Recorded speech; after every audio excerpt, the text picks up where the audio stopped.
దేశంలోనే అతిపెద్ద ప్రభుత్వ రంగ విద్యుత్పత్తి సంస్థ అయిన నేషనల్ థర్మల్ పవర్ కార్పొరేషన్ అణు విద్యుత్ రంగంలోకి భారీ ప్రణాళికతో ప్రవేశిస్తుంది.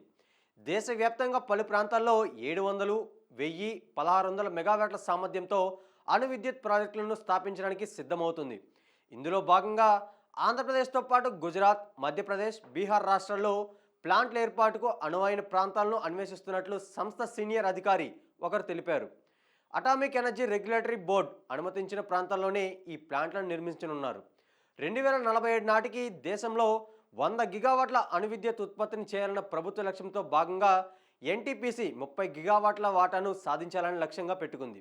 1 గిగావాట్ సామర్థ్యం గల అణు విద్యుత్ ప్లాంట్ నిర్మాణానికి సుమారు 15,000 కోట్ల రూపాయల నుంచి 20,000 కోట్ల రూపాయల వరకు పెట్టుబడి అవసరం అవుతుందని అంచనా వేస్తున్నారు. ప్రాజెక్ట్ ప్రణాళిక దశ నుంచి ఉత్పత్తి ప్రారంభం కావడానికి కనీసం 3 ఏళ్ల సమయం పడుతుందని సంస్థ భావిస్తుంది. ప్రస్తుతం ఎన్టీపీసీకి దేశవ్యాప్తంగా బొగ్గు, గ్యాస్, సౌర, జల విద్యుత్ ప్లాంట్ ద్వారా 84,848 మెగావాట్ల ఉత్పత్తి సామర్థ్యం ఉంది. ఇదివరకే రాజస్థాన్లో న్యూక్లియర్ పవర్ కార్పొరేషన్తో కలిసి 42,000 కోట్లతో ఓ అణు విద్యుత్ ప్లాంట్ నిర్మిస్తుంది.